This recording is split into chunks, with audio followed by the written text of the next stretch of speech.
কন্দুৱা গেছ আমি তিনিটা এমিউনিশন ৰাস্তাত এনে ৰোল কৰি দিছো কোনো ধৰণৰ ফায়াৰ কৰা নাই গতিকে কাৰো গাত আঘাত একো হোৱা নাই ওলোটাকে সেই কন্দুৱা গেছটো উঠাই পেলাই পুলিচৰ ফালেহে দলিয়াই দিছে প্ৰতিবাদকাৰীয়ে তাৰ পৰা অলপ ধোঁৱা ওলাইছে গতিকে ধোঁৱাৰ কাৰণে তেনেকুৱা আগতে মৃত্যু হোৱাৰ আমি কোনো ধৰণৰ খবৰ শুনা নাই মৃত্যুৰ আচল কাৰণটোনো কি হেতু এতিয়া এই মুহূৰ্তত মই ক'ব নোৱাৰিম পোষ্টমৰ্টেম হোৱাৰ পিছত বিশেষজ্ঞসকলে ক'ব যে মৃত্যুৰ কাৰণটোনো কি তাৰ পিছতহে আমি মৃত্যুৰ কাৰণটো গম পাম কিন্তু আমাৰ ফালৰ পৰা প্ৰশাসনৰ ফালৰ পৰা বা আৰক্ষীৰ ফালৰ পৰা কোনো ধৰণৰ আমি ফ'ৰ্চ ইউজ কৰা নাই ভাৰতীয় জাতীয় কংগ্ৰেছৰ অসম শাখাৰ পৰা ৰাজভৱন ঘেৰাও কাৰ্যসূচী ৰূপায়িত কৰিছিলে এই কাৰ্যসূচীৰ কোনো অনুমতি তেখেতসকলে প্ৰশাসনৰ পৰা বিচৰাও নাছিলে আৰু আমি অনুমতি দিয়াও নাই 10:30 মান বজাত যিটো আমাৰ ৰাজভৱন যোৱা ৰাস্তা উজান বজাৰ তাতে এখন প্ৰাইমেৰী স্কুল আছে গণেশ মন্দিৰৰ ওচৰত স্কুলৰ সৰু ফিল্ড এখনতে কংগ্ৰেছ দলৰ কাৰ্যকৰ্তাসকল জমা হয় তাত কংগ্ৰেছ দলৰ নেতাসকলো থাকে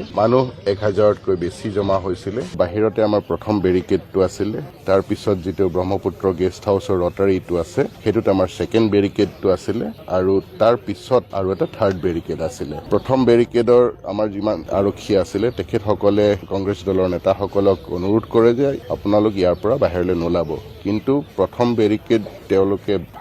ভাঙি গোটেই যিটো তেওঁলোকৰ প্ৰতিবাদী সমদল সেইটো ৰাজভৱনৰ দিশে অগ্ৰসৰ হয় তাৰ পিছত গৈ যিটো আমাৰ ছেকেণ্ড বেৰিকেড ব্ৰহ্মপুত্ৰ গেষ্ট হাউচৰ সেই ৰটাৰীটোত আছিলে তাত আমাৰ যথেষ্ট সংখ্যক আৰক্ষী মোতায়েন কৰা হৈছিলে তাত আমাৰ ডিচিপি পৰ্যায়ৰ 2জন অফিচাৰ আছিলে আৰু বাকী আৰক্ষী বিষয়াসকল আছিলে তাত আমাৰ লোহাৰ বেৰিকেড দিয়া হৈছিলে নেতা কেইজনমান আৰু লগত থকা তেওঁলোকৰ ছাপৰ্টাৰে সেই বেৰিকেড ভাঙি ক্ৰছ কৰি পাৰ হৈ যায় আমাৰ আৰক্ষীৰ বাধা তেওঁলোকে মনা নাই আৰু তাৰ পিছত যিমান সমদলত মানুহ আছিলে গোটেইখিনিয়ে বেৰিকেড ভাঙে সেই সময়ত কোনো ধৰণৰ বেলেগ আমি ফ'ৰ্চ ইউজ কৰা নাই কোনো ধৰণৰ লাঠি চালনা হোৱা নাই আমাৰ হাতত যে টিয়াৰ স্মক থাকে আমি টিয়াৰ স্মক ফায়াৰ কৰা নাই বন্দুকেৰে যে ফায়াৰ কৰে আমি ফায়াৰ কৰা নাই টিয়াৰ স্মকৰ যিটো এমিউনিশন থাকে আমি ৰোল কৰি দিছো যাতে ধোঁৱা ওলায় সেই ধোঁৱা ওলোৱাৰ পিছতে আমাৰ পুলিচৰ চকু আৰু নাকত লাগিছে আৰু প্ৰতিবাদী সমদলত থকা তেওঁলোকৰ চকু আৰু নাকত লাগিছে তাৰ পিছতো তেওঁলোকৰ কিছু নেতা আৰু লগত কাৰ্যকৰ্তা অলপ দূৰলৈ আগুৱাই যায় কিন্তু থাৰ্ড বেৰিকেডটো থকাৰ কাৰণে ৰাজভৱনৰ গেট পাবগৈ নোৱাৰিলে তাতে প্ৰতিবাদকাৰীসকল আৰু নেতাসকল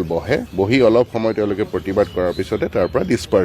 ডিছপাৰ্চ কৰাৰ পিছত আমি খবৰটো পাইছো যে তাতে কোনোবা এজন ব্যক্তি যি প্ৰতিবাদী সমদলত আছিলে অসুস্থ হৈছে সেই অসুস্থ হোৱাৰ খবৰটো পোৱাৰ পিছত জিএমচিত আহি প্ৰাথমিক তদন্ত কৰি আমি যিখিনি গম পালো প্ৰথম সেই অসুস্থ ব্যক্তিজনে বিভিন্ন ব্যক্তিৰ লগত তাতে কথা পাতিছে আৰু কৈছে যে মোৰ গাটো ভাল লগা নাই তাৰ পিছত নিজৰ গাড়ীত গৈ অলপ পানী খোৱাৰ পিছতে তেওঁ অকণমান অচেতন নিচিনা হৈছে লগত থকা বন্ধুবৰ্গই উইণ্টাৰ হস্পিটেলত নিছে আমাৰ আমবাৰীত তাৰ ডক্টৰে চাই ক'লে যে জিএমচি লৈ যাওক তাত ভাল চিকিৎসা পাব কিন্তু গুৱাহাটী মেডিকেল কলেজ আহি পোৱাৰ পিছত ইমাৰ্জেঞ্চি ডক্টৰে চাই কৈছে যে ইতিমধ্যে সেই ব্যক্তিজনৰ মৃত্যু হৈছে তাৰ পিছত পুলিচৰ ফালৰ পৰা আমি যি তদন্ত কৰোঁ সেই তদন্তত প্ৰথম মেজিষ্ট্ৰিয়েল ইনকুৱেষ্ট হ'ল কোনো ধৰণৰ এক্সটাৰ্নেল ইনজিয়ৰী মানে শৰীৰত কোনো ধৰণৰ আঘাত ব্যক্তিজনৰ নাই কিন্তু এটা কথা ঠিক যে আজি প্ৰতিবাদী সমদলত সেই ব্যক্তিজনে ভাগ লৈছিলে ব্যক্তিজনৰ বয়স 45 বছৰ মৃদুল ইছলাম তেখেতৰ নাম ঘৰ বকো অঞ্চলত কন্দুৱা গেছ আমি